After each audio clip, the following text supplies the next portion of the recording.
ये ए और बी है, तो दोनों का अगर मैं डॉट करता हूँ, दो वेक्टर को ए डॉट बी, तो ए डॉट बी करते हैं तो यहाँ का इसका फॉर्मुला बनता है mod A mod B cos theta. देखो वेक्टर में दो चीजें होती हैं, एक उसका मैग्नीट्यूड और एक उसका डायरेक्शन। डायरेक्शन तो कभी जीरो नहीं हो सकता, बिकॉज डायरेक्शन तो डायरेक्शन होता है, दिशा होता है, दिशा जीरो नहीं होता, तो हेंस उसका मैग्नीट्यूड जीरो हो सकता है। तो अगर मैग्नीट्यूड जीरो है तो वो जीरो वेक्टर कहलाएगा। और ऐड कैसे होगा, तो आपने जहां से शुरुआत की है, इसका टेल और इसका हेड मिला दीजिए, तो जो रिजल्टेंट वेक्टर आएगा ए प्लस बी, और इसे ही कहते हैं ट्रायंगल लॉ। सेंट्रॉइड वो पॉइंट होता है जहां से ट्रायंगल के तीन मीडियंस पास करते हैं। क्लियर बात। इस चैप्टर से जनरली दो सवाल पूछे जाते हैं, ठीक है, कुछ जगहों पर एक, कुछ जगहों पर दो, बट जनरली मोटा मोटी एवरेज दो पूछा जाता है।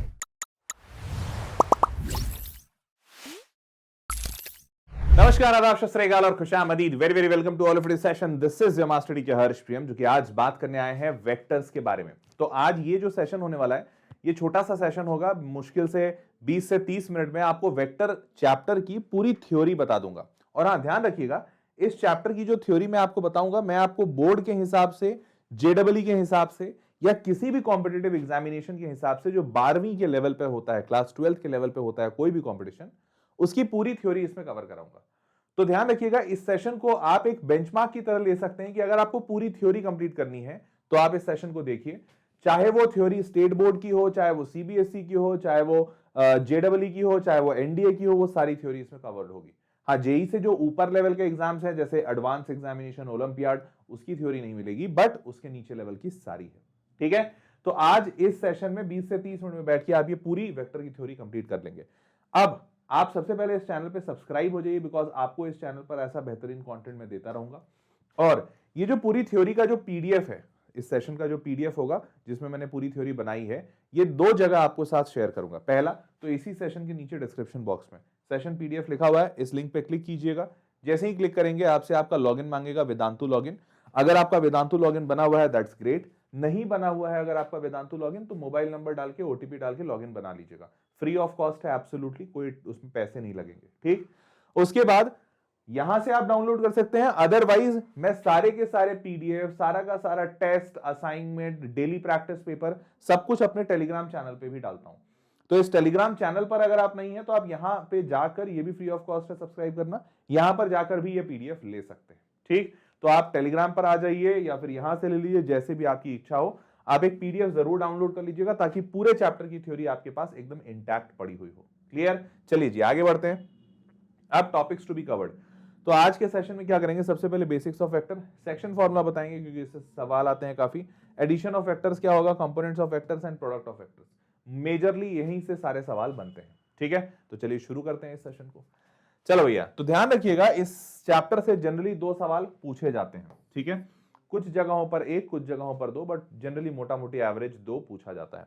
अब डेफिनेशन में vector basically is a quantity which has magnitude as well as direction. तो भैया मैग्नीट्यूड के साथ साथ डायरेक्शन होता है जहां पे, उसको वेक्टर कहते हैं। जैसे अगर मैं बोलूं कि भैया 2 किलोमीटर जाना है, तो 2 किलोमीटर इज अ मैग्नीट्यूड, तो 2 किलोमीटर जाना है। लेकिन अगर मैं बोलूं 2 किलोमीटर पूर्व की दिशा में जाना है, ईस्ट डायरेक्शन में जाना है, मतलब अब ये 2 किलोमीटर के साथ एक डायरेक्शन भी लगा हुआ है, that is called as simple vector. Clear, अब ध्यान दीजिएगा, in addition to magnitude and direction, two vector quantities of same point should be capable of being compounded according to the parallelogram law of addition। मतलब simple addition नहीं होता है। आप ऐसा नहीं कह सकते कि 2 किलोमीटर कोई बंदा ईस्ट में गया प्लस 3 किलोमीटर कोई बंदा 3 किलोमीटर कोई बंदा नॉर्थ में गया, तो वो बंदा कितना चला या किस दिशा में गया, तो मैं बोलूंगा 5 kilometre in north east direction. नहीं, ये गलत हो जाएगा। We can't say 5 kilometre in north east direction कि भैया ईस्ट और नॉर्थ को मिला के नॉर्थ ईस्ट कर दिया, ऐसा नहीं होगा।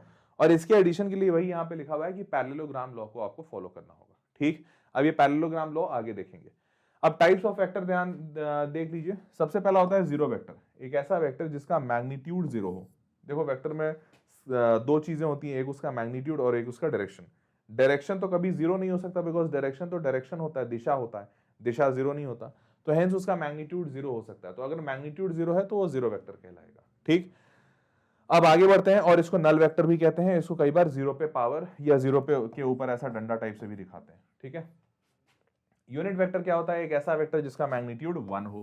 तो मैग्नीट्यूड या लेंथ उसको कहते हैं, उसका अगर 1 है तो that is called as unit vector.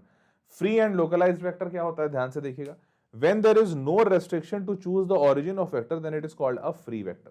जैसे जनरली मान लीजिए, से फॉर एग्जांपल मैं दो वेक्टर्स को उठा रहा हूं और वो दोनों वेक्टर्स को मेरे को ऐड करना है, तो जनरली मैं क्या करता हूं, उस वेक्टर को मैं हमेशा ओरिजिन पे मानता हूं, मानना पड़ता है कि यार ओरिजिन से ये वेक्टर यहां पे ऐसा है। तो अगर ओरिजिन से मानने वाला वेक्टर है तो उसका नाम होता है पोजीशन वेक्टर। तो अगर ओरिजिन पे ही मेरे को उस वेक्टर को लेना है, उसका स्टार्टिंग पॉइंट, तब तो वो फ्री नहीं हुआ, उसको क्या कहेंगे, लोकलाइज्ड वेक्टर। लेकिन फ्री वेक्टर इसके विपरीत ऐसा होता है कि कोई वेक्टर है और तुम कहीं से भी शुरू कर सकते हो, ऐसे ऐसे, तुम्हारा जहां से मन। तो जब तुम उसको कहीं से भी शुरू कर सकते हो, that is called as free vector, और लोकलाइज्ड इसके विपरीत। ठीक, चलिए आगे बढ़ते हैं। को इनिशियल वेक्टर क्या होता है, all vectors having the same initial point are called coinitial vectors. मतलब मान लो 3 वेक्टर है, वेक्टर ए, वेक्टर बी और वेक्टर सी। तो अगर तीनों वेक्टर सेम पॉइंट से शुरू हो रहे हैं, that is called coinitial vectors. Reciprocal vector क्या होता है, the vector which has the same direction as A but has magnitude reciprocal. मतलब मान लो कोई एक वेक्टर है, जैसे मैंने बोला 2 किलोमीटर इन ईस्ट, तो दूसरा एक वेक्टर है वो बोल रहा है ईस्ट में ही जाना है, लेकिन 2 नहीं, 2 का रेसिप्रोकल मतलब 1/2 किलोमीटर। जैसे मैं अगर कहीं लिखता हूं 2 किलोमीटर इन ईस्ट डायरेक्शन, या फिर 2i लिखता हूं, तो 2i मतलब i के डायरेक्शन में 2 यूनिट। तो अगर एक और वेक्टर है जो i में ही है या ईस्ट में ही है, लेकिन उसका मैग्नीट्यूड 1/2 हो गया है, तो रेसिप्रोकल मैग्नीट्यूड से रेसिप्रोकल वेक्टर बनता है। ठीक, आगे बढ़ते हैं।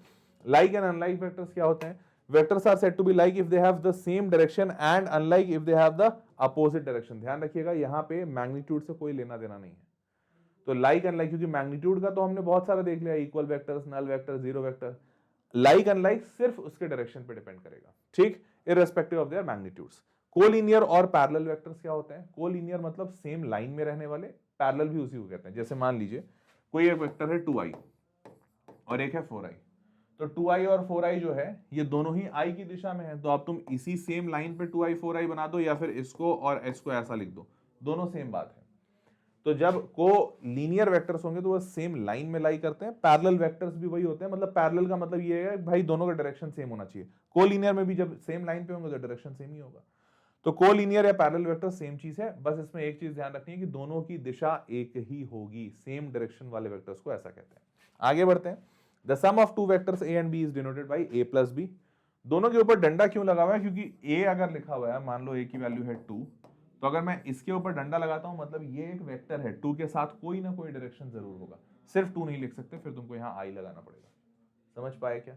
तो हेंस ऊपर डंडा लगा हुआ है। अब ये डंडा कई लोग एरो बना के दिखाते हैं, कई लोग ऐसे ही दिखा देते हैं, कोई इशू नहीं है, दोनों सेम है। ठीक, चलिए आगे बढ़ते हैं। अब ट्रायंगल लॉ ऑफ एडिशन है, जिसको कि मैं अभी बता रहा था ना पैरेललोग्राम लॉ से करना है, तो ये triangle law parallelogram law same है। अब कैसे एडिशन होता है ध्यान से देखिए। मान लेते हैं हमारे पास दो वेक्टर है ए और बी, तो ये ए वेक्टर ले लिया मैंने। अब हो सकता है आपके पास ए वेक्टर ऐसा लिखा हुआ हो और बी वेक्टर ऐसा लिखा हुआ हो, तो आप ऐसा मत समझिएगा कि सर यहाँ तो ए और बी ऐसे लिखे हुए तो हमें इसको ऐसे ऐड करना होगा, नहीं। कहीं पे भी लिखा हुआ हो ए प्लस बी लिखा हुआ है, तो ए प्लस बी में जो दो वेक्टर्स को ऐड करना है तो दोनों को एक का सर दूसरे की पूंछ मिलानी पड़ेगी। तो ये बी को उठा के आपको यहाँ पे रखना पड़ेगा, जैसे यहाँ पे ए और बी रखा हुआ है। अब यहाँ पे कई बार बच्चा ये भी कंफ्यूज होता है कि सर जरूरी है कि हमेशा बी को ही उठा के इधर रखें, मैं ए को उठा के इधर रख दूं, मतलब मान लो ये बी वेक्टर ऐसे ही है और ए वेक्टर ऐसे आ जाए। हाँ कर सकते हो, कोई इशू नहीं है, बी वेक्टर प्लस ए वेक्टर, अभी भी इसका मैग्नीट्यूड ए प्लस बी ऐसा ही कहलाएगा। देखो ऐसे भी ये जो सी वेक्टर है और ये सी वेक्टर दोनों सेम ही है पैरेलल डायरेक्शन में, और दोनों का मैग्नीट्यूड भी सेम होगा। तो ध्यान रखिएगा, ऐड करने के लिए हमेशा क्या करना पड़ता है, एक का मुंडी दूसरे की पूंछ, मतलब दूसरे का बैक पोर्शन पहले का फ्रंट पोर्शन मिलना चाहिए, तभी ऐड होगा। और ऐड कैसे होगा, तो जो आपने जहां से शुरुआत की है इसका टेल और इसका हेड मिला दीजिए, तो जो रिजल्टेंट वेक्टर आएगा that is called A plus B, और इसे ही कहते हैं ट्रायंगल लॉ, क्योंकि इसमें हमेशा ट्रायंगल बनता है। क्लियर बात, समझ गए सारे? चलिए अब अगर यहां तक सारे समझ गए तो अब और आगे बढ़ते हैं। और आगे बढ़कर ध्यान से देखिए, ए प्लस बी का मॉड भी निकाला जाता है। मॉड मतलब बेसिकली ये तो वेक्टर मिल गया, अब इसका लेंथ कितना है ये कैसे निकालोगे। तो जाहिर सी बात है, हमको समझ में आ रहा है कि इसका कुछ लेंथ है, इसका कुछ लेंथ है, बट इन दोनों के लेंथ की मदद से इसका लेंथ कैसे निकलेगा। ट्रायंगल का दो साइड दिया हुआ है तो तीसरा साइड निकालना आता है क्या? तो उसको निकालना सीखने के लिए क्या करेंगे, ध्यान से देखिए, इसी ट्रायंगल को नीचे बनाया है, ठीक, इसको थोड़ा इधर बढ़ा देंगे और थोड़ा इधर बढ़ा देंगे, यहां पे एक एंगल आ गया थीटा। ठीक है, ये थीटा कौन सा एंगल होता है? थीटा वो एंगल है जो ए और बी के बीच का एंगल है। मतलब मान लीजिए ये ए वेक्टर और बी वेक्टर इन दोनों के बीच में एंगल थीटा है, तो ये वही वाला थीटा होगा, क्योंकि उठा के देख लो, जब तुम इसको इधर इधर इधर यहाँ पे ऐसा भेजोगे तो देखो ये वाला एंगल भी थीटा ही आ रहा है ना, यही सेम थीटा आ रहा है, तो वही सेम थीटा यहाँ पे लिखा हुआ है। ठीक, तो ये थीटा एंगल आ गया। अब जैसे ही आपके पास ये थीटा आया, और आपको ये वाला लेंथ चाहिए सी, देखो यही वाला सी लेंथ चाहिए ना अपने को, तो ये सी लेंथ चाहिए। अब ये सी लेंथ कैसे मिलेगा, अब मेरे पास राइट एंगल ट्रायंगल बन गया, क्योंकि मैंने इसको एक्सटेंड किया, इसको नीचे से ड्रॉप किया, तो ये परपेंडिकुलर, ये बेस हो गया। तो बेस का स्क्वायर, ये बेस पूरा, बेस का स्क्वायर प्लस परपेंडिकुलर स्क्वायर। अब ये परपेंडिकुलर क्या बनेगा, तो जाहिर सी बात है ये बी है, ये थीटा है, तो सामने वाला क्या बनेगा, बी साइन थीटा, और नीचे वाला क्या बनेगा, बी कॉस थीटा। तो बी साइन थीटा का square plus B cos theta plus A का मॉड ए का होल स्क्वायर, और वो जैसे ही करेंगे देखो ए का whole square, A plus mod B cos theta का whole square plus B sine theta का होल स्क्वायर, ऐसा ही किया हमने। यहाँ पे परपेंडिकुलर क्या है, B sine theta, base B cos theta, और ये A plus B cos theta का होल स्क्वायर किया। और उसके बाद जब इसको सॉल्व करोगे तो देखो यहाँ पे तो ए प्लस बी का होल स्क्वायर लगेगा, mod A square plus mod B square cos square theta plus 2 mod A mod B cos theta, और यहाँ पे mod B sine square theta. अब ध्यान से देखिए, यहाँ से जो बी स्क्वायर कॉस स्क्वायर और यहाँ से जो बी स्क्वायर साइन स्क्वायर निकलेगा, दोनों मिलके क्या होगा, B square common, cos square sine square 1 हो जाएगा। तो हेंस फाइनल आंसर ऐसा आएगा। ये जो फॉर्मूला तुमने कई जगह देखा भी होगा, वो ऐसे ही निकल कर आता है। ठीक बात समझ गए। तो आप ट्रायंगल लॉ से जब आप इसको पूरा बनाएंगे ज्योमेट्री में लेके, तो ऐसा टाइप का बनता है। ठीक है, तो root under A square plus B square plus 2 mod A mod B cos theta. Clear है। चलिए जी आगे बढ़ते हैं। अब पैरेललोग्राम ऑफ एडिशन, तो ये पैरेललोग्राम भी वही चीज है। जैसे मान लीजिए अभी हमने किया ए वेक्टर बी वेक्टर, दोनों को ऐड किया तो ये सी वेक्टर आया, ये वाला ए प्लस बी। अब अगर आप यही ए को इधर भी लिखो तो ये भी जो ए ऐसे ही सेम होगा ना, पैरेलल वेक्टर्स तो सेम ही होते हैं। तो ये ए हो गया, और ये बी वाला जो ऐसा है, ये बी को तुम यहाँ रख कर लो, ये हो गया। तो देखो ऐसा ही तो मैंने इधर भी बनाया था ना, कि तुम चाहो तो ऐसा भी बना सकते हो, बी और ए। तो ये पैरेललोग्राम का दूसरा हिस्सा, ये पहला हिस्सा, दोनों को जोड़ दोगे तो सेम बात ही है। तो हेंस ये पैरेललोग्राम लो। तो triangle law parallelogram law same ही हुआ, कुछ इसमें अंतर नहीं है। बस इससे भी पैरेललोग्राम बनेगा तो आपको ये समझ में आना चाहिए कि पैरेललोग्राम बन जाए तो इसको यही समझना है कि अच्छा ए और बी से दो ट्रायंगल बने थे और दोनों ट्रायंगल को मिला के पैरेललोग्राम बना दिया। समझ गए, क्लियर है। चलिए जी, अब क्लियर है तो यहाँ पे एक रिमार्क देख लीजिए, if the angle between A and B is acute, acute मतलब थीटा 90 से छोटा है, then A plus B is longer than diagonal, is longer than diagonal. ठीक है, if the angle between A and B is obtuse, then A minus B is longer than diagonal. अब इसको क्या बोल दिया, क्या मतलब हुआ इसका, तो देखो जरा ध्यान से समझो कि क्या इसका मतलब हुआ। मान लीजिए ये ए था और ये बी था, ठीक है, तो ये वाला एंगल थीटा था, ये वाला 90 से छोटा है, तो ये पैरेललोग्राम ऐसा बनेगा। और ये basically A plus B is longer than diagonal, is the longer diagonal. भाई मैं सोचा लॉन्गर देन डायगोनल कैसे होगा, इज द लॉन्गर डायगोनल मतलब ये जो लंबा वाला डायगोनल है ये ए प्लस बी होगा, और जो छोटा वाला डायगोनल है ये होगा ए माइनस बी, अगर ये थीटा एक्यूट रहता है। लेकिन इसके विपरीत बोला कि अगर ऑब्ट्यूज एंगल है तो जो छोटा वाला डायगोनल होगा वो होगा आपका ए प्लस बी, और बड़ा वाला डायगोनल होगा ए माइनस बी। यहाँ पे थोड़ा उल्टा लिख दिया, ये छोटा वाला डायगोनल होगा ए प्लस बी और ये बड़ा वाला डायगोनल होगा ए माइनस बी। कब, जब ऑब्ट्यूज होगा। तो देखो ये वैसे ऑब्ट्यूज वाला पिक्चर नहीं है, ऑब्ट्यूज वाला पिक्चर मैं बना देता हूं। इधर देखो, मान लो ये ए है और ये है बी, ठीक है। तो अगर ये ए है और ये है बी, तो अगर ऐड करना है तो इस बी को इधर लाना होगा। जैसे ये ए हो गया, ये बी था, हाँ ये बी था, तो ये भी बी होगा। तो इन दोनों का जो मिलेगा वो ऐसा मिलेगा, ये होगा ए प्लस बी। तो देखो जरा ध्यान से, जब मैं पैरेललोग्राम बनाऊंगा तो लंबा वाला डायगोनल तो ये है, बट ये तो छोटा वाला है, तो छोटा वाला डायगोनल ए प्लस बी बन गया। और लंबा वाला जो डायगोनल होगा वो क्या बनता है, ये लंबा वाला डायगोनल बनेगा ए माइनस बी। तो वही चीज यहाँ लिखी हुई है कि अगर थीटा 90 से छोटा है, तो थीटा 90 से छोटा है तो जो लंबा वाला डायगोनल है वो बनेगा आपका ए प्लस बी। लेकिन अगर थीटा, देखो इस बार थीटा क्या है, इस बार थीटा 90 से ज्यादा है, दिख रहा है साफ साफ। थीटा अगर 90 से ज्यादा है तो जो डायगोनल ए प्लस बी होगा वो छोटा वाला हो जाएगा, लंबा वाला नहीं। क्लियर बात। चलिए अब आगे बढ़ते हैं, इंटरनल सेक्शन फॉर्मूला। तो सेक्शन फॉर्मूला ये आप लोगों ने 10वीं में भी पढ़ा होगा, अगर याद हो तो मैं एक बार बता भी देता हूँ। जैसे मान लो ये बी है, ये ए है, बीच में कोई पॉइंट पी होता है और ये पी पॉइंट इसको m/n के रेशियो में बांटता है। तो याद होगा तुम mx2, इसका अगर कोऑर्डिनेट x2 y2 है और इसका कोऑर्डिनेट x1 y1 है, तो क्या करते थे, mx2 plus nx1 divided by m plus n, ऐसा ही लिखते थे। Same goes for my2 plus ny1 divided by m plus n, ऐसा ही होता था। ये सेक्शन फॉर्मूला जो वहां होता था यहाँ पे भी ऐसा ही होगा, एकदम सेम। मान लीजिए इस बार बस वेक्टर के फॉर्म में होगा। जैसे मान लीजिए ये लाइन है आपकी, ये ए है, ये बी है। अब बस पहले कोऑर्डिनेट्स दिए होते थे, अब इसका वेक्टर दिया रहेगा। मतलब मान लो ओरिजिन से इस पॉइंट का जो वेक्टर है, पोजीशन वेक्टर जिसको कहते हैं, तो ये पोजीशन वेक्टर ओ ए है, ये जिसको हम ए से दिखाएं, ठीक, और इधर वाला ओ बी है जिसको हम बी से दिखाएं।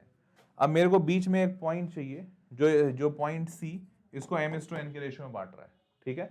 तो अभी भी वही करेंगे, m इंटू बी और n इंटू ए, इधर वाला इधर से, इधर वाला इधर से, डिवाइडेड बाई m+n, सेम तरीका। तो ये जो पॉइंट सी है इसका पोजीशन वेक्टर ओ सी निकल आया, सी वेक्टर, समझ पाए। तो एकदम सेम फॉर्मूला लगता है सेक्शन फॉर्मूला में, जैसा आपने 10वीं में पढ़ा था। क्लियर। चलिए जी, अब आगे बढ़ते हैं एक्सटर्नल में। एक्सटर्नल भी वही सेम रहेगा। एक्सटर्नल का क्या मतलब होता है, मान लीजिए आपके पास ये है ए और ये है बी, और कोई एक पॉइंट सी यहां लाई कर रहा है, सच दैट कि ये m है पूरा पार्ट और ये n है पूरा पार्ट। कहां गया ये n पार्ट, तो ये m/n के हिस्से में बट रहा है। तो अगर m/n के हिस्से में बट रहा है, वही सब कुछ सेम रहेगा, बस mb माइनस na जो यहाँ पे होता ना mb प्लस na, दो मतलब इधर वाला इधर से और इधर वाला इधर से और बीच में प्लस आता था, यहाँ पे प्लस नहीं आएगा, mb और na। तो ये इधर, इसको कैसे पता करेंगे सर, इधर वाला कौन इधर वाला, तो इधर वाला इधर से, मतलब ये वाला इस पे जाएगा, n के साथ a आया ना तो m के साथ b आएगा, तो इससे आपको c वेक्टर मिल जाएगा। क्लियर बात, समझ गए। चलिए जी, अगर आपको समझ में आ रहा है तो बढ़ते हैं आगे। ये हो गया एक्सटर्नल सेक्शन फॉर्मूला भी। अब इसके बाद इंपॉर्टेंट पॉइंट्स कुछ और देख लेते हैं, जैसे पोजीशन वेक्टर ऑफ सेंट्रॉइड क्या होगा। तो देखो, सेंट्रॉइड वो पॉइंट होता है जहां से ट्रायंगल के 3 मीडियंस पास करते हैं। क्लियर बात। तो अगर 3 मीडियन पास कर रहे हैं और ये तीनों पॉइंट का पोजीशन वेक्टर दिया हुआ है अल्फा बीटा गामा, तो याद करिए, अगर आप सेंट्रॉइड का नॉर्मल फॉर्मूला पहले भी पढ़ते थे तो क्या होता था, अगर वहां कोऑर्डिनेट होते थे x1 y1 x2 y2 x3 y3, तो होता था x1 plus x2 plus x3 y3, y1 plus y2 plus y3 y3। वही सेम यहाँ पे भी है, यहाँ पे x1 y1 अलग अलग नहीं है, वेक्टर के फॉर्म में है, तो alpha plus beta plus gamma y3, same तरीका। Similar goes for position vector for incentre, तो इन सेंटर का फॉर्मूला वहां पे भी ऐसा ही बैठता था, यहाँ पे भी ऐसा ही बैठेगा। क्या है, a alpha plus b beta plus c gamma. a alpha मतलब ये जो अल्फा पॉइंट है, a का जो पोजीशन वेक्टर अल्फा है, उसके ठीक सामने वाला जो साइड है उसका लेंथ a है, तो a into alpha, b into beta और c इंटू गामा। अपोजिट वाले को सबको मल्टीप्लाई कर दिया, divided by a plus b plus c। Clear. And same formula goes for vector of circum centre. Circum centre में भी वहां पे भी यही फॉर्मूला होता था, यहाँ पे भी वही होगा, ठीक है। Alpha sine 2a plus beta sine 2b plus gamma sine 2c divided by sine 2a plus sine 2b plus sine 2c। And same goes for orthocentre, ठीक है। हालांकि ये दोनों फॉर्मूले बहुत कम इस्तेमाल होते हैं, बहुत मतलब नहीं, ना के बराबर देखे गए हैं, बट इन दोनों फॉर्मूले को जनरली देखा जाता है। आपको वैसे जानकारी के लिए बता दूं, ये सबसे फेवरेट फॉर्मूला है। अगर आएगा तो सबसे पहले 1 आएगा, 2 आने के फिर भी थोड़े कम चांसेस रहते हैं, 3 और 4 तो मैंने बहुत ही रेयर देखा, मतलब 10 साल में कभी एक बार सवाल पूछेगा ऐसा, ठीक है, समझ गए। चलिए अब आगे बढ़ते हैं। अब देखते हैं products of vector. Products of vector में दो टाइप के प्रोडक्ट, एक होता है डॉट प्रोडक्ट, एक होता है क्रॉस प्रोडक्ट। सिंपल जानते हैं। अब डॉट प्रोडक्ट क्या होता है, क्रॉस प्रोडक्ट क्या होता है, जरा ध्यान से देखिए। मान लीजिए ए और बी है, तो दोनों को अगर मैं डॉट करता हूं, दो वेक्टर को ए डॉट बी, तो ए डॉट बी करते हैं तो यहाँ का इसका फॉर्मूला बनता है mod A mod B cos theta.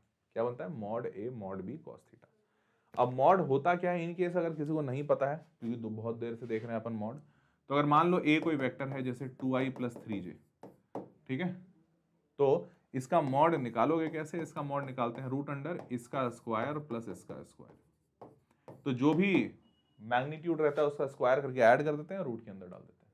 अगर यहाँ पे 5j भी रहता, सॉरी 5k भी रहता, तो प्लस 5 स्क्वायर भी कर देते हैं, ठीक है। ये होता है मॉड। तो mod A mod B cos theta. Theta क्या होगा, इन दोनों वेक्टर्स के बीच का एंगल। अब यहाँ पे ये दोनों वेक्टर्स नहीं है, सॉरी, ये वेक्टर ए है और ये वेक्टर बी है, तो ये दोनों वेक्टर के बीच का एंगल जो थीटा होगा वो होता है। ठीक बात, समझ गए। चलिए अब आगे बढ़ते हैं, आगे बढ़ते हैं। अच्छा, यहाँ पे ax bx ay by az bz क्या लिखा हुआ है, तो इन्होंने माना है कि अगर a वेक्टर हमारा रहता है axi plus bxj plus cx नहीं ax by sorry byj czk ऐसा है, और कोई b वेक्टर है वो भी है नहीं, क्या मैंने कर दिया, अच्छा मैंने गड़बड़ लिख दिया, रुक जाओ। ये कह रहा है कि अगर मान लीजिए हमारे पास कोई ए वेक्टर है जो कि axi plus ayj plus azk ऐसा है, और ये B vector bxi plus byj plus byj plus bzk ऐसा है। अब अगर इन दोनों को डॉट करेंगे तो क्या होगा, तो हमेशा याद रखिएगा डॉट में एक रूल भी होता है, जैसे ये फॉर्मूले के हिसाब से ही रूल बताता हूं, कभी भी i को i के साथ जब आप डॉट करेंगे तो i और i डॉट होके 1 हो जाएगा और हेंस ax bx आ जाएगा, ठीक है। लेकिन i जब डॉट होगा j के साथ या i जब डॉट होगा k के साथ तो 0 आ जाता है। क्यों आ जाता है, बड़ा सिंपल सा रूल है। जैसे मान लीजिए i का मतलब होता है x की डायरेक्शन, j का मतलब होता है y की डायरेक्शन और k का मतलब होता है z की डायरेक्शन। तो अगर आप कभी भी i डॉट j करते हैं तो दोनों के बीच का एंगल क्या है, 90। तो फॉर्मूले के हिसाब से क्या होना चाहिए, i j दोनों का मॉड इंटू cos 90, बिकॉज दोनों के बीच में 90 डिग्री है, तो हेंस 90 की वजह से ये 0 हो जाता है। इसीलिए i डॉट j 0 और i डॉट k 0 होता है। सिर्फ i का डॉट i के साथ ही 1 देता है, बिकॉज वो cos 0 1 बनता है और इन दोनों का मैग्नीट्यूड मल्टीप्लाई होता है। तो ये दोनों मल्टीप्लाई होंगे, ये दोनों मल्टीप्लाई, फिर ये दोनों मल्टीप्लाई, वही करके यहाँ पे लिखा हुआ है, ठीक है। चलिए अब आगे बढ़ते हैं, यहां तक समझ गए तो अब बात कर, ये प्रॉपर्टीज ध्यान रखिएगा 2-3, जैसे a डॉट b हो चाहे b डॉट a हो, ये दोनों सेम चीज है, ये तो कॉमन सेंस है, 2 क्रॉस 3 3 क्रॉस 2 बराबर है। फिर a times b plus c, इसमें a dot b plus a dot c, ऐसा दोनों अलग अलग बन जाएगा, ये भी कॉमन सेंस है। l times vector a dot m times vector b, इसमें ये l और m जो है ना ये दोनों स्केलर हैं, तो ये दोनों अलग से मल्टीप्लाई होकर बाहर आ जाएंगे और अंदर वाले वेक्टर डॉट प्रोडक्ट में जाएंगे a डॉट b बन के, ठीक है। स्केलर कभी डॉट नहीं होता, बिकॉज स्केलर तो सिंपल मल्टीप्लीकेशन होगा। क्लियर, आगे बढ़ते हैं। अब बात करते हैं geometrical significance of the dot product की। क्या है भाई, तो क्या है का मतलब देखते हैं। देखो ध्यान से समझो, ये जैसे मान लो वेक्टर a है और ये वेक्टर b है, ठीक है। अब ये वेक्टर a को अगर ऊपर से मैं लाइट डालूं तो इसकी परछाई नीचे पड़ेगी ना, ऐसा होगा। तो अगर ऊपर से लाइट डाली और नीचे उसकी परछाई पड़ी तो आप समझ पा रहे होगे कि अगर ये है हमारा लाइट सोर्स, यहां से लाइट निकल रहा है, तो ये जो लाइट होगा ये यहां से लेके इसको ऐसे ही प्रोजेक्शन देगा, मतलब ये इसकी परछाई यहीं गिरेगी, तो इसको हम कहते हैं प्रोजेक्शन। परछाई को इसको प्रोजेक्शन कहते हैं। अब हमसे कोई पूछ दे कि इस ए वेक्टर का परछाई कितना लंबा होगा, तो मैं अपना गणित लगा के ये बता सकता हूं कि भैया ये थीटा है, ये है ए, तो ये वाला ए कॉस थीटा बनेगा, ये वाला ए साइन थीटा, ये फिजिक्स में ही पढ़ते आए होंगे। तो ये जो नीचे ए कॉस थीटा बना ना, इसे ही हम कहते हैं projection of vector A on vector B, projection of vector A on vector B. अब इसको ए कॉस थीटा मतलब मॉड ए कॉस थीटा लिखो, या फिर इसको लिखने का तरीका ऐसा भी है, A dot B divided by mod B, क्योंकि ध्यान से देखो ए डॉट बी करोगे तो क्या आएगा, मॉड बी कॉस थीटा, तो mod A mod B cos theta आएगा, मॉड बी कट जाएगा तो मॉड ए कॉस थीटा बच जाएगा। तो इसको लिखने का ये भी तरीका है और इसको याद ऐसे किया जाता है क्योंकि ये सवाल आता है एज इट इज मतलब एग्जामिनेशन में उठ के कि find the projection of vector A on vector B. तो कभी भी अगर सवाल आए find the projection of vector A on vector B, तो ध्यान रखिएगा ऊपर में तो सिंपल डॉट होगा, जिस पे प्रोजेक्शन पूछा जाए, जैसे पूछा है वेक्टर ए का प्रोजेक्शन ऑन वेक्टर बी, तो जिस पे पूछा है वो नीचे आएगा, बी पे पूछा है मतलब बी नीचे आएगा, हमेशा यही याद रखना। जिसके ऊपर प्रोजेक्शन पूछा है मतलब बी के ऊपर पूछा है तो बी नीचे रहेगा, इसके ऊपर प्रोजेक्शन मतलब ए डॉट बी। तो ये हो गया इसका ज्योमेट्रिकल सिग्निफिकेंस, ठीक है, याद रखना। चलो भाई आगे बढ़ते हैं। अब a dot B is called projection of vector और component of vector of a along b, तो a dot B into B ये इसको कहते हैं, मतलब b के अलोंग में इसका प्रोजेक्शन। चलिए एक सवाल करते हैं, अभी खत्म नहीं हुआ है, इसके बाद कुछ और थ्योरी बताएंगे, जैसे क्रॉस प्रोडक्ट वाली थ्योरी बची हुई है। एक सवाल सिंपल सा करते हैं, जैसे यहाँ पे लिखा हुआ है मॉड बी सी 8 है, मॉड सी ए 7 है, मॉड ए बी 10 है, then the projection of vector A B on A C is equal to, क्या होगा। अब ध्यान से समझो, अपने को क्या पूछा, प्रोजेक्शन पूछा, प्रोजेक्शन किसका पूछा, ए बी का प्रोजेक्शन ऑन ए सी, तो जिसका प्रोजेक्शन पूछता है ऑन पूछा ए सी मतलब नीचे ए सी आ जाएगा, और प्रोजेक्शन पूछा है तो जिस दोनों के बीच में पूछा है उसको डॉट कर देंगे, मतलब A B vector dot A C vector कर देंगे। तो ये दोनों को जब डॉट करते हैं अपने को पता है बहुत सिंपल कि भैया मॉड ए बी का मॉड ए सी का मॉड, और यहाँ पे आ जाएगा कॉस थीटा, दोनों के बीच का एंगल डिवाइडेड बाई ए सी का मॉड, ए सी का मॉड। अब अगर सब सॉल्व करेंगे तो ये दोनों कट गए, mod A B cos theta. लेकिन मॉड ए बी तो हमको दिया हुआ है 10, बट ये 10 के साथ कॉस थीटा नहीं दिया हुआ है, अब ये कॉस थीटा की वैल्यू कैसे निकालें। तो ध्यान दीजिए, यहां पे आपको ध्यान ये देना, जैसे मान लीजिए इसका थोड़ा सा वो ज्योमेट्रिकल रिप्रेजेंटेशन बना लेते हैं, जैसे अगर ये मेरा ए बी और सी है तो ये ए बी वेक्टर, ये बी सी वेक्टर, ये सी ए वेक्टर, ऐसा ही होगा, ठीक है। तो ए बी वेक्टर 10 यूनिट्स का है, बी सी वेक्टर 8 यूनिट्स का है, और ए सी वेक्टर 7 यूनिट्स का है। और हमसे ए बी और ए सी में पूछा था, ए बी और ए सी में पूछा था, मतलब इन दोनों के बीच का एंगल हम मान लेते हैं थीटा, क्योंकि यही एंगल ये इस्तेमाल हुआ होगा। ए बी डॉट ए सी में कॉस थीटा मैंने यही लिखा होगा ना। तो अगर ट्राइंगल में कभी भी कॉस थीटा लिखा जाए तो इसका एक और फॉर्मूला होता है। क्या फॉर्मूला? कॉस थीटा को देखो, इसको कॉस फॉर्मूला कहते हैं, मैं यहां लिख दे रहा हूं कॉस थीटा का फॉर्मूला। और वो जो थीटा है जिसके ये दोनों आजू बाजू वाला जो साइड है ना कॉस थीटा, जैसे ए बी है तो ये ए बी का स्क्वायर प्लस इधर ए सी का स्क्वायर, आजू बाजू वाले का स्क्वायर ऐड माइनस सामने वाले का square subtract, divided by 2 times आजू बाजू ए बी डॉट ए सी। समझ पाए क्या? ए बी डॉट ए सी मतलब ये दोनों मल्टीप्लीकेशन में रहता है बेसिकली, ये डॉट प्रोडक्ट नहीं, यहाँ पे सिर्फ वैल्यूज है। ये होता है कॉस थीटा का फॉर्मूला। तो आपको कॉस थीटा इस फॉर्मूले से निकालना पड़ेगा, तो आप निकाल दीजिए। सब वैल्यूज पता है, ए बी स्क्वायर मतलब 10 का स्क्वायर, ए सी स्क्वायर मतलब 7 का square, minus B C square मतलब 8 का स्क्वायर, बटा 2 10 इंटू 7। तो यहाँ हो गया 100, 149 माइनस 64, तो 36 और 50 86, नहीं 85 नहीं, 1 मिनट, 36 और 50, 36 और 50 86 होगा, 86 नहीं 85 आएगा। 85 डिवाइडेड बाई 140 140। तो 85 बाई 140 आ गया। आप काट पूट सकते हैं, अभी नहीं काटे हैं। तो अगर आप यहाँ पे फाइनल वैल्यू लोगे तो 10 इंटू 85 बाई 140 आ जाएगा। 0 0 कटा, 85 बटा 14 आंसर आया। कट पुटेगा तो देख लेंगे, वैसे कटता हुआ दिख नहीं रहा है, आंसर आ गया डायरेक्ट 85 बाई 14। ठीक है, तो ऐसे देखो ध्यान से, यहाँ पे प्रोजेक्शन तो पूछा लेकिन प्रोजेक्शन के साथ कुछ और भी लगा दिया, क्योंकि सिर्फ अगर प्रोजेक्शन पूछता बहुत आसान होता, बट अगर आपको प्रोजेक्शन में इतना सा दिमाग लगवा दिया तो अब देखो अच्छा सवाल बन गया। और इसीलिए यही सवाल आया था जेई में। तो जेई वाले जाहिर से बात है इतना आसान तो नहीं देंगे, सिर्फ सिंपल प्रोजेक्शन पूछ देंगे, तो थोड़ा सा पेचीदा करते हैं, तो इसी तरीके से करेंगे। ठीक है, बढ़े आगे, चलिए जी आगे बढ़ते हैं। तो हेंस आंसर इज 85 बाई 14। अब बात करते हैं क्रॉस प्रोडक्ट। तो क्रॉस प्रोडक्ट क्या होता है? अगर ए और बी दो वेक्टर्स हैं, पहले हमने डॉट किया था तो mod A mod B cos theta आया था। अब अगर क्रॉस करेंगे तो mod A mod B sine theta आता है। तो ये तो बड़ा याद करने में सिंपल है कि वहां पे mod A mod B cos theta था, या mod A mod B sine theta था। बस अंतर क्या है, जब ए डॉट बी करते हो ना, ए डॉट बी, तो यहां से जो आता है mod A mod B cos theta, ये एक स्केलर क्वांटिटी होता है। स्केलर मतलब दो वेक्टर को डॉट किया, उसके बाद वो वेक्टर रहा ही नहीं, वो स्केलर हो गया। समझ गए? ये ऐसा है। लेकिन अब वेक्टर क्रॉस प्रोडक्ट में क्या होता है कि ये वैल्यू तो ये आई, लेकिन ये अब क्रॉस होने के बाद भी वेक्टर ही रहता है। तो वेक्टर रहता है तो फिर इसका सवाल आता है कि अच्छा ए वेक्टर और बी वेक्टर को क्रॉस किए तो एक नया वेक्टर बना, तो वो नया वेक्टर का डायरेक्शन क्या होगा? क्या वो ए का डायरेक्शन होगा या बी का? तो ना ए का होता है ना बी का, दोनों का परपेंडिकुलर होता है।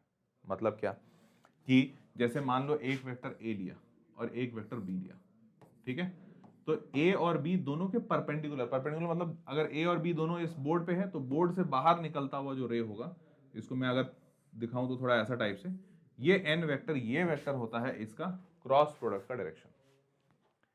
तो वेक्टर प्रोडक्ट में जो फाइनल रिजल्ट आता है वो एक वेक्टर होता है। डॉट प्रोडक्ट में जो रिजल्ट आता है वो स्केलर होता है। तो क्रॉस प्रोडक्ट में वेक्टर आता है, डॉट प्रोडक्ट में स्केलर आता है। ठीक है, मैग्नीट्यूड में जो चेंज होता है बस वो साइन और कॉस का होता है, दैट्स इट। समझ गए? चलिए, अब ये तो सिंपल फॉर्मूला था, इसका एक और तरीका होता है इस तरीके से। जैसे याद करो, मैंने वहां पे तुमको बताया था ना, ए वेक्टर को लिखेंगे ए एक्स आई प्लस ए वाई जे प्लस ए जेड के, और फिर वैसे ही बी वेक्टर को लिखेंगे बी एक्स आई प्लस बी वाई जे प्लस बी जेड के। तो वहां पे मैंने क्या बताया था तरीका कि भाई सिंपल है, आई को आई के साथ मल्टीप्लाई, जे को जे के साथ, जेड के को के साथ, सिंपल। और बाकी सबके साथ करोगे तो जीरो आता है, तो करना ही नहीं है।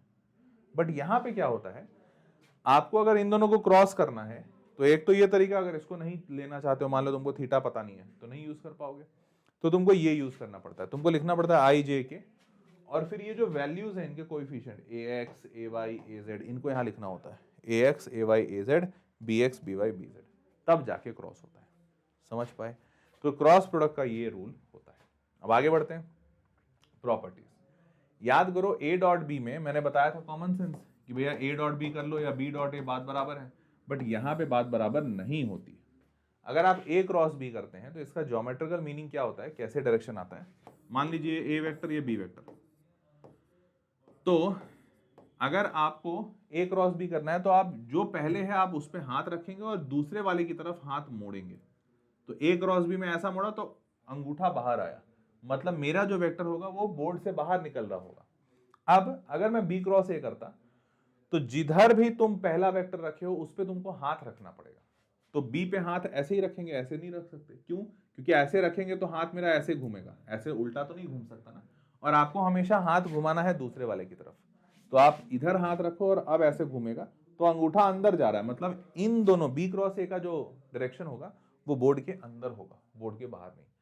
तो इसका डायरेक्शन बोर्ड के बाहर, इसका डायरेक्शन बोर्ड के अंदर, इसीलिए दोनों जब बराबर मैग्नीट्यूड में बराबर होंगे बट इसकी दिशा और इसकी दिशा अपोजिट होगी, इसलिए माइनस लगा है। समझ पाए? अब ठीक उसी प्रकार से ये वाला सिंपल है, A cross B plus C करेंगे तो A cross B plus A cross C. फिर वैसे ही L A cross M B, तो एल और एम ये तो स्केलर है तो बाहर आ जाएंगे, मल्टीप्लाई होकर और ए क्रॉस बी बन जाएगा। ये सिंपल है। अब ध्यान रखिएगा, जैसे ए क्रॉस बी डॉट ए है तो ये ए क्रॉस बी डॉट बी, ये दोनों अगर ए क्रॉस मतलब ए क्रॉस बी डॉट ए करेंगे, क्यों ये जीरो हमेशा दोनों केस में क्यों आ रहा है समझो। ए क्रॉस बी किया मतलब ऐसा वेक्टर जो ए और बी दोनों से परपेंडिकुलर है, क्योंकि तभी तो ये बाहर आ रहा है। हाँ, तो जो परपेंडिकुलर है मतलब एक ऐसा वेक्टर जो ऐसा है, मान लो यहां से परपेंडिकुलर, तो ये वेक्टर ए वेक्टर के साथ 90 डिग्री होगा ना।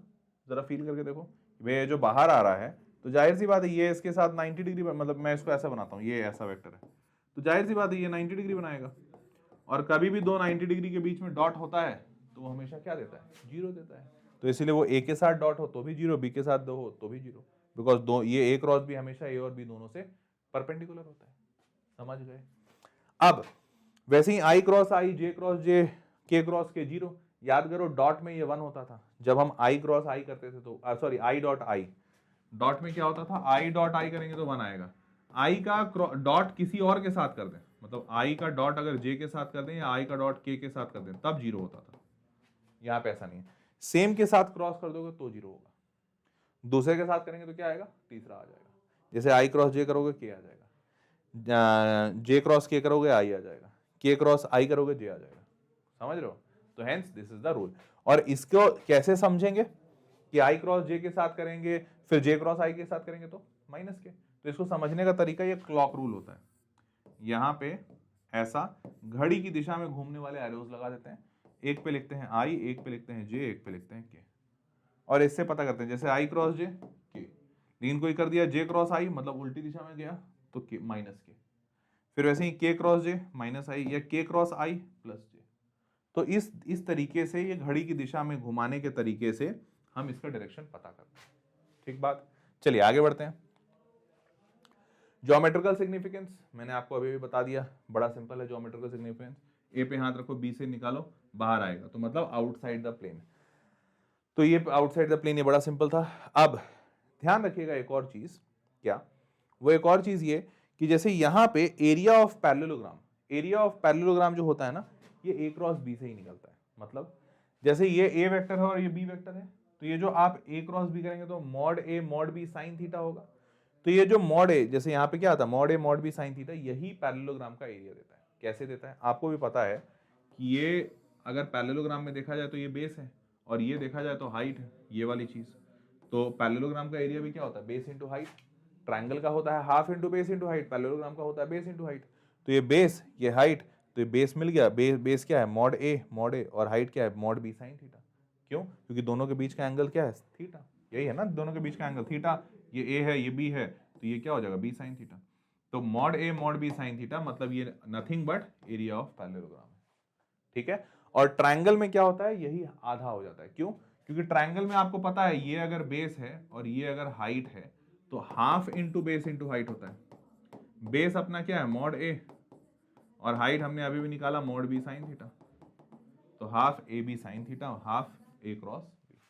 तो क्रॉस प्रोडक्ट से ट्राइंगल का और पैरेललोग्राम का एरिया आता है, ये याद रखिएगा। ठीक बात?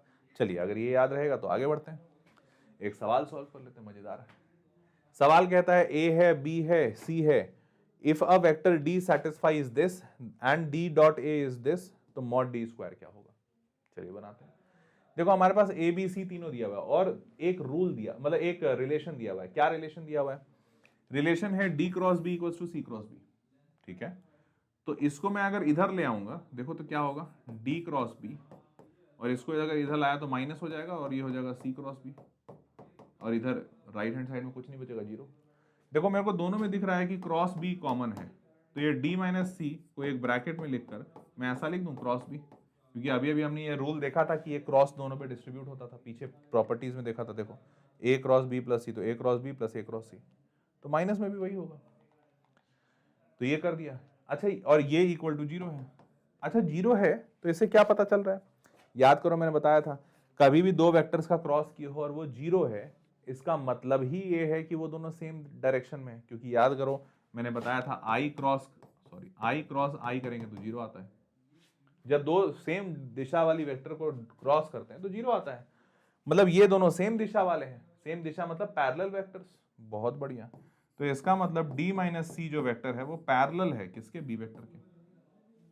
ठीक, तो पैरेलल वेक्टर्स को वेक्टर में लिखने का एक तरीका होता है मैथमेटिक्स में, क्या होता है कि ये जो d माइनस सी है ना, इसको equal to lambda times B लिख देते हैं। लेमडा मतलब कोई भी एक क्वांटिटी होगा, क्योंकि जब देखो जब सेम दिशा में है तो डायरेक्शन का चिंता नहीं है, बस यही हो सकता है ना कि ये 2 होगा तो ये 5 होगा, तो अगर ये 5 है तो ये दो, इन दोनों को जब बराबर करना है तो तुमको क्या करना होगा, 2/5 से मल्टीप्लाई कर दो।